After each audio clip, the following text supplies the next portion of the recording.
Wagwan, my people. Quick thing before we kick off. The views where you hear upon the Father to Father podcast, them strictly.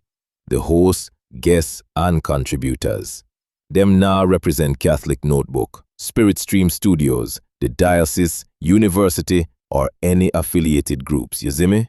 And remember, this podcast is strictly for adult ears, so listen up with discretion. Welcome to Father, where life and faith meet.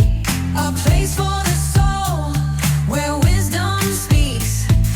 Hope in the message, strength in the beat. Welcome to Father, where life and faith meet. Hey, what's going on, man? You don't know much. I am glad we actually had time to record, man. It's one of those things. It's tight. Yeah, I'm busy. Yeah, I bet. You look tired, dog. You It look is what tired. it is. I mean, it's all good in the kingdom. That sounds like what you tell someone right before you're about to strangle them. Like, hey, yo, it's all good in the kingdom. But like, Father, can I still get fit for me? It's all good in the kingdom. That real pain when you haven't eaten all day and you're driving, you're just trying to get to your food, and the person in front of you is using their big toe to put on the gas pedal, and you're contemplating because you just came from confession. You just heard a bunch of sins and dispelled the Lord's mercy. And you know what? I'm about to dispel you all over this floor. It's all for the kingdom. yo, you know the thing that's been going around. It's been going on for a while. It's like, It's not going around. Let me just be very honest. It's not going around. This was sent in an email, ladies and gentlemen. No. The one that the one that's like you had the 5 like images or whatever, and it was like because the Patriots did it. They're like Drake, May, Drake, May. You know exactly what I'm talking about. I have no idea what you were speaking of. Let me pull it up for you. This thing, right? Hold on. Dang, it's ad. Come on, man. Come on. I didn't pay for the free. Yo, I didn't pay for the version. Look. Is this thing, right? It goes 3, 2, 1. Ready?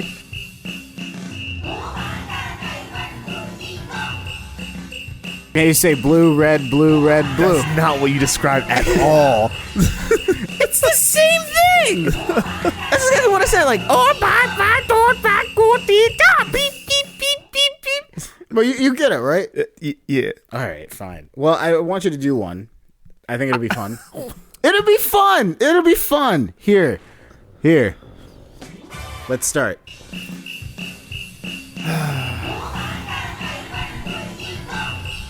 Open. Star, US 555. What? Up, window, up, phone, up.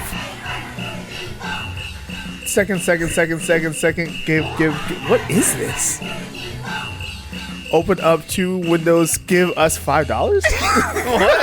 Oh, 5 stars. That's right, everybody. Hey, open up your second browser. Oh my God. I'm done. I can't. Yes, you did. Open up the second browser, everybody. Give us 5 stars. Welcome to the show, everybody. I'm Dr. Giovanni. And with me is my right hand, my main man. Who knows anymore? I don't. Let's get the show on the road.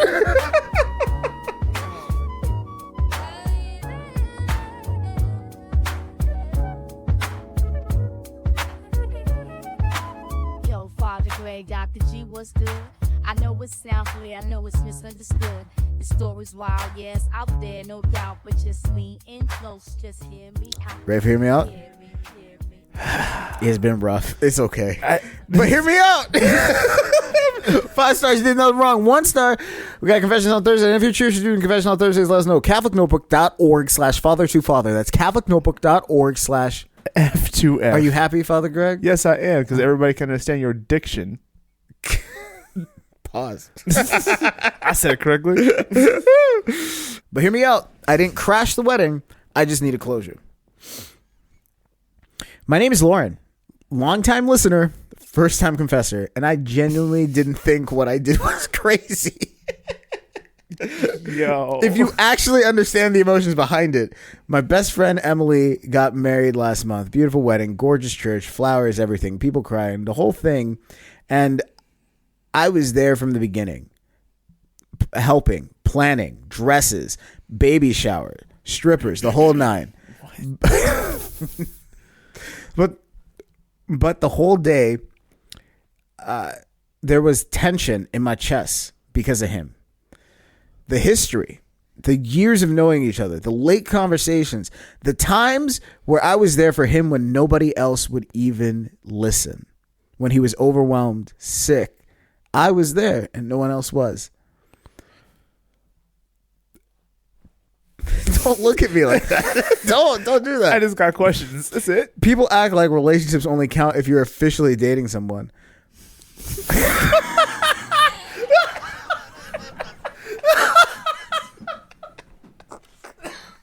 Yeah, people act like sacraments only matter when it's done in the church and it's between two people. It was done by a priest. I can't be part of your sacrament. Come on now. But all right, so people, let me back up a bit. People act like relationships only count if you're officially dating someone, but that's not true. Some connections are quieter, deeper. Unofficial. So I was standing there during the ceremony. Everyone smiling, laughing. After the ceremony, sipping champagne, dancing the night away. My stomach was doing knots. It was doing knots from the first word to the last word. From the first I take to the last, till death do me part. Every time I looked at the altar, every time I saw him, I felt like I was going to throw up. Because I knew he was built.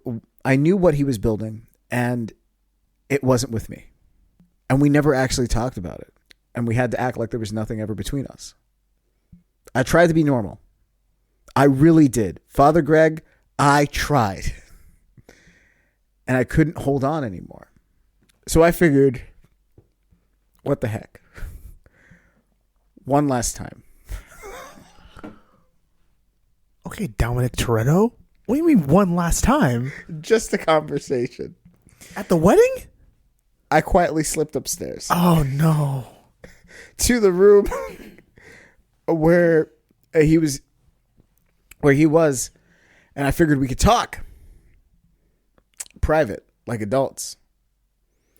So I walked in and I waited in his room. People keep acting like I'm insane.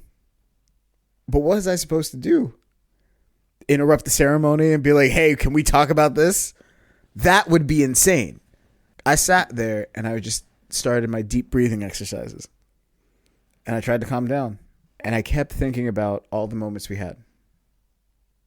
When he would tell me it was going to be okay. When I held him and he was collapsing and he didn't see a future, but I kept encouraging him to go forward. When he walked in, he saw me, he froze. Like actually stopped. And then it started coming out. I started explaining why I was there, trying to tell him I just needed him to acknowledge what we had been through, what we meant to each other. I apologized. I started crying, and I didn't know what else to do. It just started flowing out of me. And he looks at me, and he says, Lauren, I'm a priest.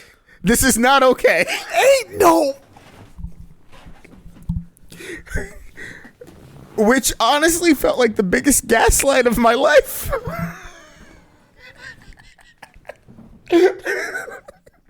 Because what do you mean you're a priest? Like that changes history. So I yelled back. Yes, I yelled, but the emotions were high. Loving me was always okay. Because that's the truth as far as I'm concerned. What we had as humans was real and caring. Just because you put that collar on doesn't erase anything. What?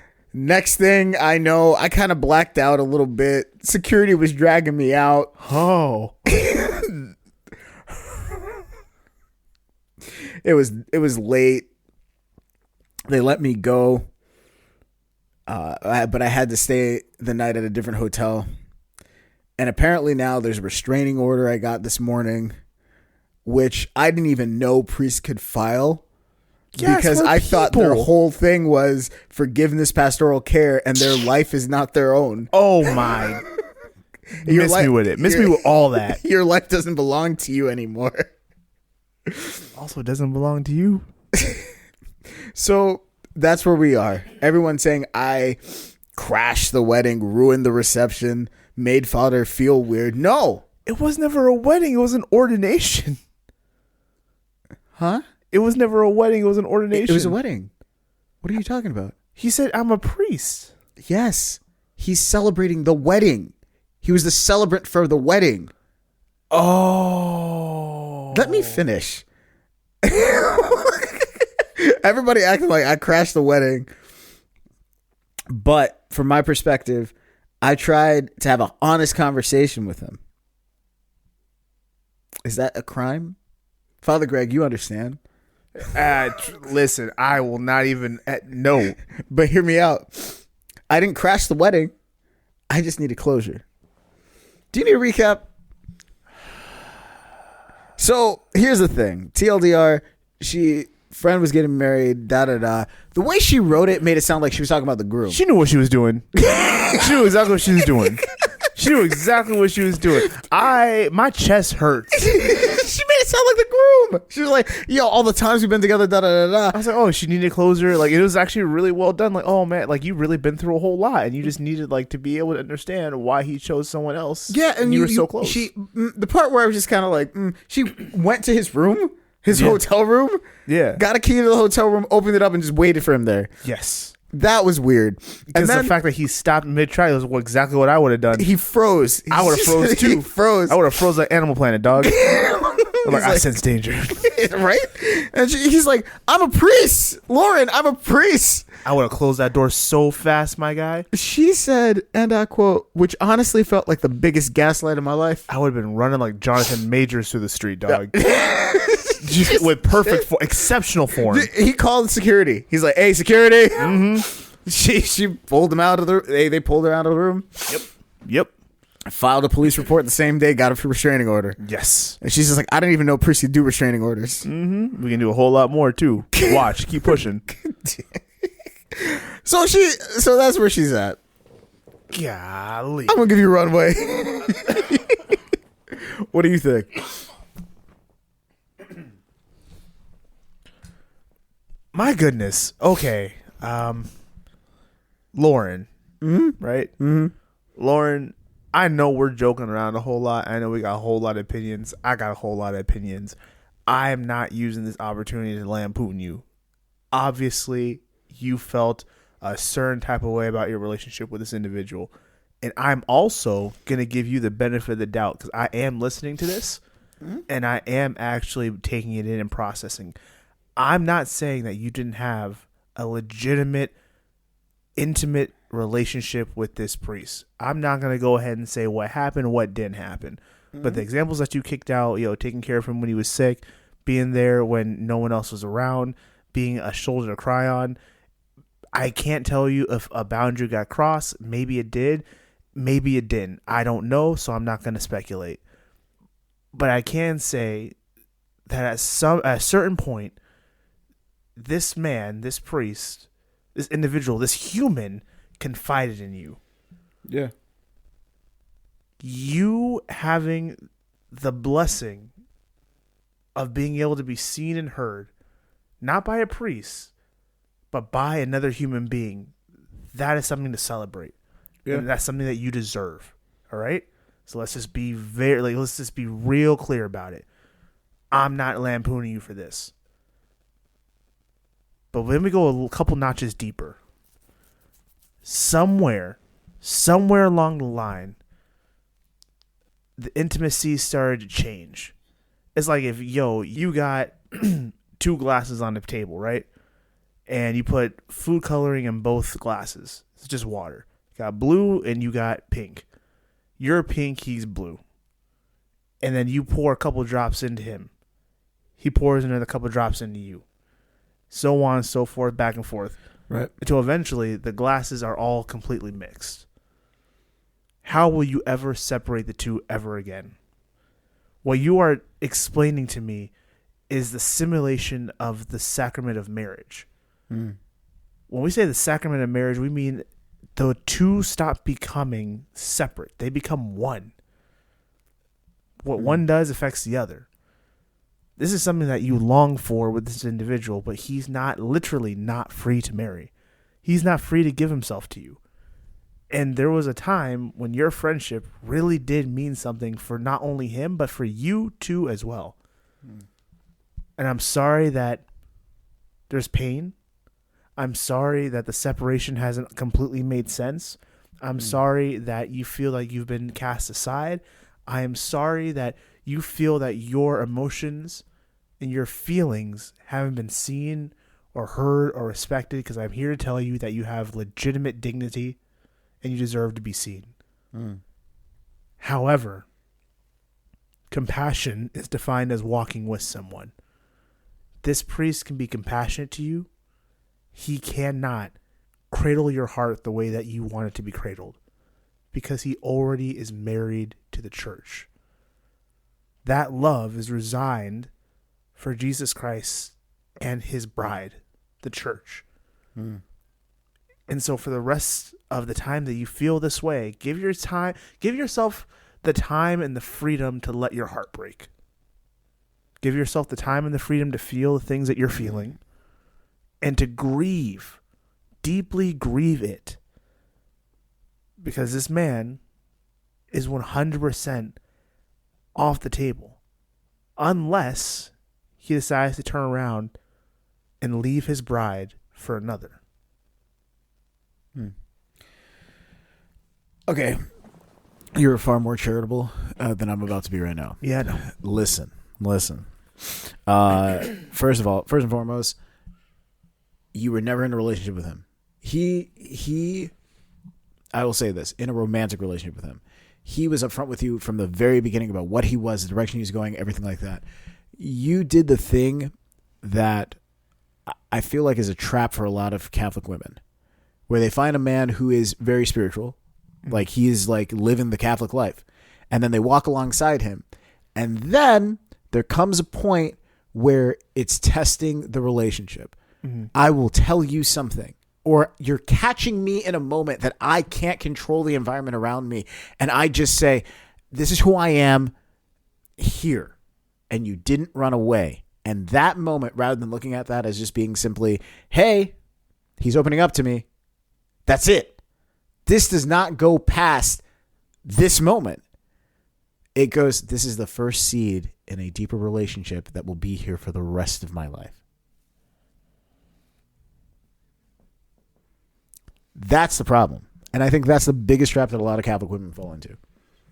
And in this situation, not only did she fall into it, she created a whole mythos in her head about a life that they could never have had, even though he was upfront about the fact that he froze. He didn't close the door and tried to talk to you. He froze mid-step. Yes. And he's like, this is uncharacteristic. This is shocking to me. What are you doing? Yep.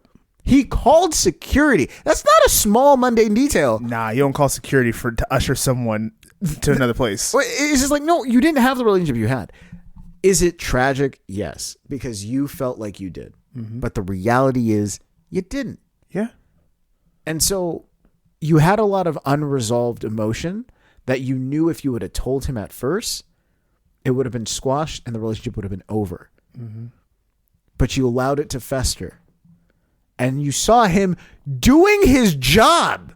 Yeah. And you said your chest was tight as if it's gone. It was gone the day he took his promises in front of God. And in front of the community and said, I will be a Catholic priest in the line of Melchizedek.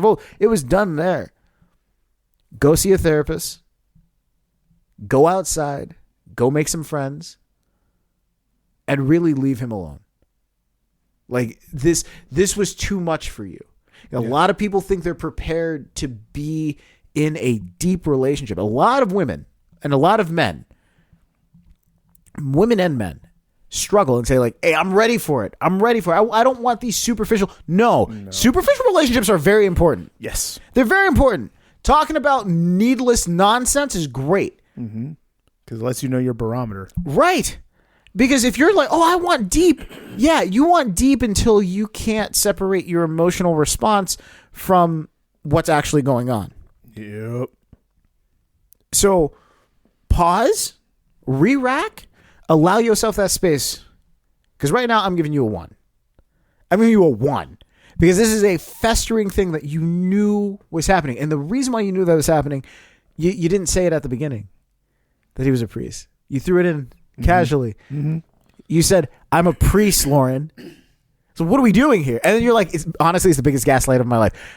Gaslighting who? He's a priest. The collar means no go. It's a red flag. It's a red line. Red line. Not even a flag. It's a red line. And the fact that you were falling in love with the collar, like you fell in love with the man, not the collar. Yes, of so course. I will give you that. I will give you that. That's a degree of separation.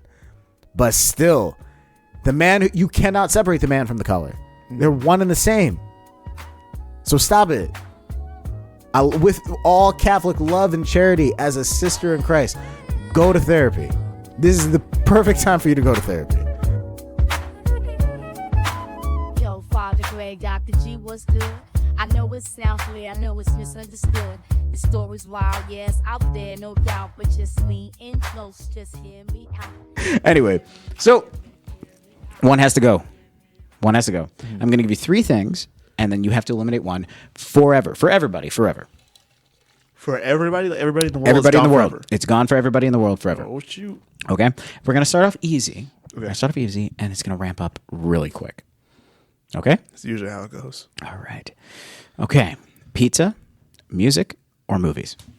Ooh. Pizza, music, or movie? I'm going to go eliminate pizza. Really? Yeah. The other 2 are mediums. Like mediums of truth. I mean, you could have had like TV shows. Yeah. Now instead of like movies, everything's broken into like hour shows. Nah, I can't. I need like a movie, like Or an OVA. Nope, I can't. Can you imagine the whole Marvel Cinematic Universe in hour-long shows? Yes, and I think it would be more bearable than like I some of don't think the it would. dribble that came out. I'm gonna let that go.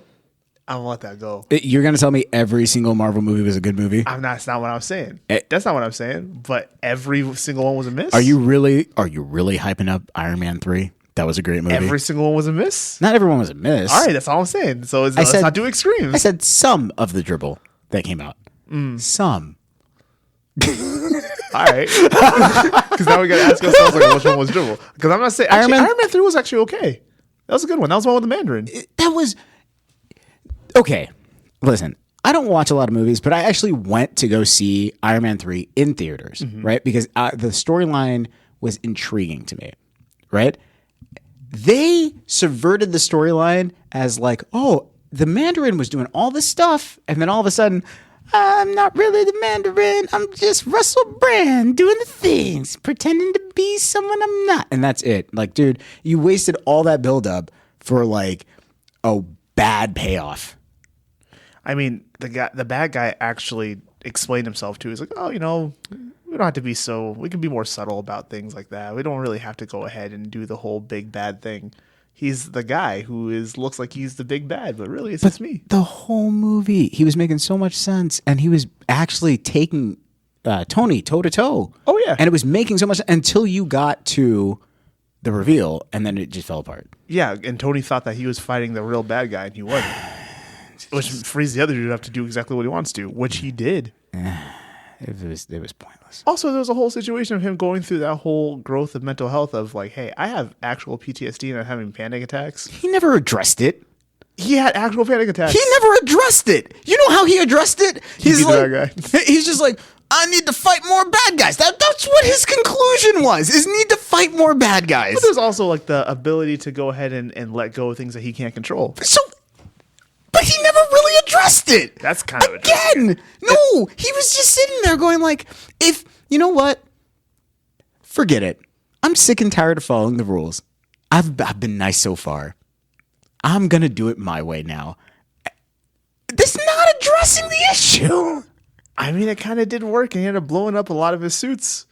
But they even addressed that in the next Marvel movies. And You see, in the next one, it wasn't in this one. I'm just talking about Iron Man 3. so he did address it. I'm talking about Iron Man 3. That's it.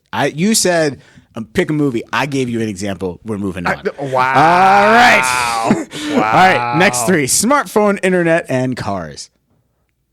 Are you bringing back the horse and buggy? Well, don't you need the internet for a smartphone? No. Is this a phone? Okay. What you mean? Now it's a digital analog phone? What is this? What's the point? And What do you mean? and you can have apps on it. So if I got the internet, I got no phones. What do I got then? What? If I got the internet and I don't have a phone, what do I got? You then? can pick. One has to go. You can pick two. You can have internet and you can have phones, but you don't have cars. You'll have horse and buggies. Yeah, but if I have smartphones and I don't have internet, I just have an analog phone with a touchscreen Oh, you have a touchscreen, but you have all your apps and stuff. with no internet. Yeah, probably. Look, so I don't have apps. No, you can have like Apps that don't work. Google Maps. What internet? the satellite things that are transmitted over satellite. That's not internet. So I ain't got no Facebook. And I got no Instagram. But I got a smartphone. yeah, So I got a phone that has a camera. that can call. That can call. Basically, you're I got back. a flip phone with a digital face. Yeah. You're basically, you're basically back in like 1990, 2000. Oh my goodness. Oh my goodness. Welcome back. Did you miss me? That was dumb. Anyway, I'll just take the phone and the internet. Okay. I keep those. And So- the cars can go. So you bring it back horse and buggy? I live in the Midwest. It's fine. All right. That's a smart global warming approach. All right. You ready? Yeah. Honesty, loyalty, compassion. One has to go.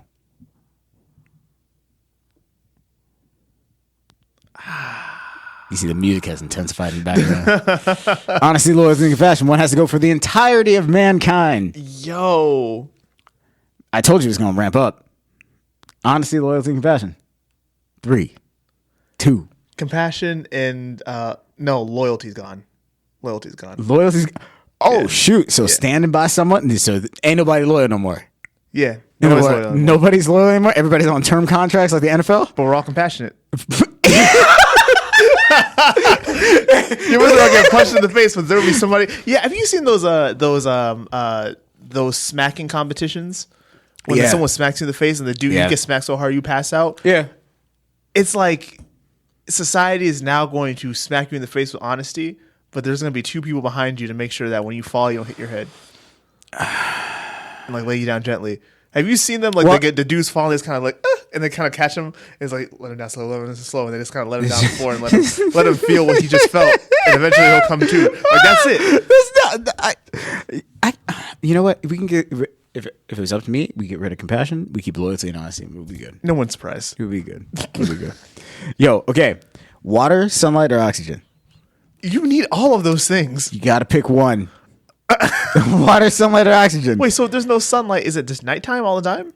What? Is it just nighttime all the time? Yeah, it's like Alaska. Oh man. Water, sunlight, or Well, oxygen. I guess just no sunlight then, because you need oxygen. Everybody dies without oxygen. Okay. And you get water. All right. That's pretty good. Pretty good. All right. Last one. Personality, intelligence, or your appearance? My appearance.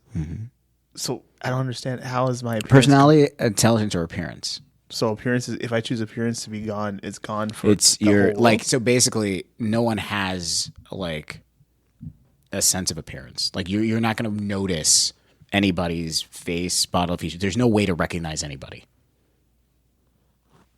I guess appearance is gone then. Okay. Yeah. Good. Good. And that was one has to go. Bow, bow, bow, bow, bow. All right. So the Catholic research team did their 1-2 thing. They went ahead and asked Catholic people. Like this actually came from another episode of a thing I was watching, and I was like, "Oh, that's kind of cool. We should ask the research team to ask people this." So we went into the Catholic community and we asked people, "What's your deal breaker?"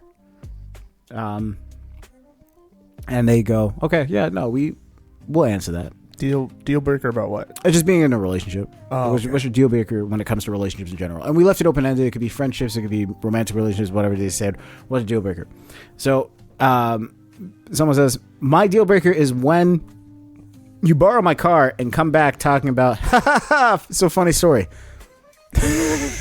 Yeah, absolutely. Yep. Absolutely. Yeah.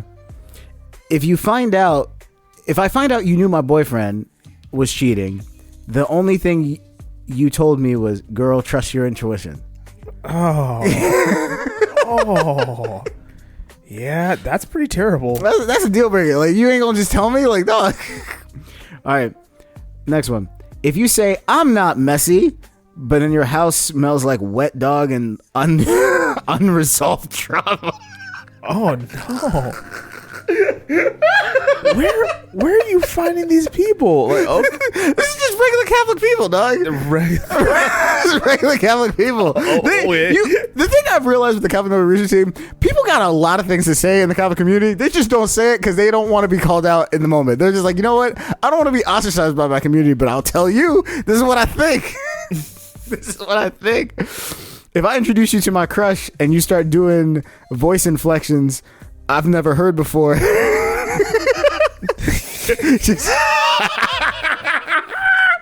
Yo, Father God, what you know about that deep voice? Yo, what you know about hitting him with the soft voice? Hey, what's going on, girl? Like, yo, what? Duh, I'm the worst person for that because if I hear it, I will pull someone's card so quick. I'm like, first of all, take the bass out your voice. No, because we know that you don't sound like that. Second of all, so you start showering now? You had to jump in the shower to go meet somebody you never met before? That's funny. Like, it's not gonna be. I mean, yo, everybody trying to shoot their shot somehow. That's interesting. So your house smells like regret and unresolved trauma, but all of a sudden you decide to clean. And it smells like roses in here? Mm-hmm. Where'd you get the rose water? That's what I was saying. You want to take her on a tour? A tour of where? It's a 2-bedroom apartment. You got 3 choices. You got three choices. Like, what are we talking about? Damn. All right. Well, if you say, don't tell anybody I told you this, and then immediately tell me something that clearly ruined 3 other relationships already. I mean, at that point, it's more like she's just pointing to a red flag. Right? I mean, at that point, if you're don't say you're 5 minutes away, but then you're actually in the shower. This really gets me upset. This actually gets me upset. Like, I am chronically early. It's like, yo. To every place I go. It's like, hey, I'm 5 minutes away. 45 minutes later. Hey, what's up, man? A couple more. If this is deal breakers, by the way. If you ask me for advice, then do the exact opposite and then cry to me about the results that we both knew were going to end up this way because 1 + 1 still equals 2. Deal breaker. Someone's listening to this and got triggered. Yeah, for real. I know for a fact I got triggered. For real. If you borrow my clothes and rip them? That's a female thing. Yeah, it has to be. Because I don't know. Men don't borrow each other's clothes. We do not. I remember when you were living in the house with us, I stole your clothes. And it's like, this is now mine. Yeah. And I literally said, you're not my teenage sister. Stop doing that. I just stole your clothes. I was just like, yo, this is now mine. Because we're the exact same size. Not the exact, but well, we have similar body types. Yes. Well, we're the same size when it comes to shirts. Because you wear larger shirts. Like, you're actually a medium. But then, like, I'm a large, but you wear large, so so it looks better on you. So a lot of the stuff that already looks good on me, I'm like, oh, it was the black turtleneck where that came to a head. Where I'm just like, you know what? I'm just gonna take this. I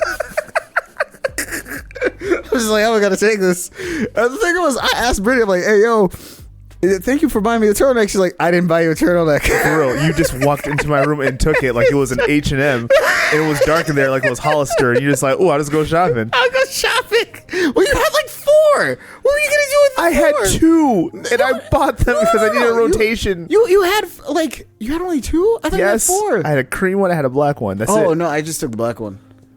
I just took the black one. Ladies and gentlemen, do you hear this? Do you hear this? It's with love. I did it with love. The charity that I have in my heart and my hands. What are you talking about? You beat me.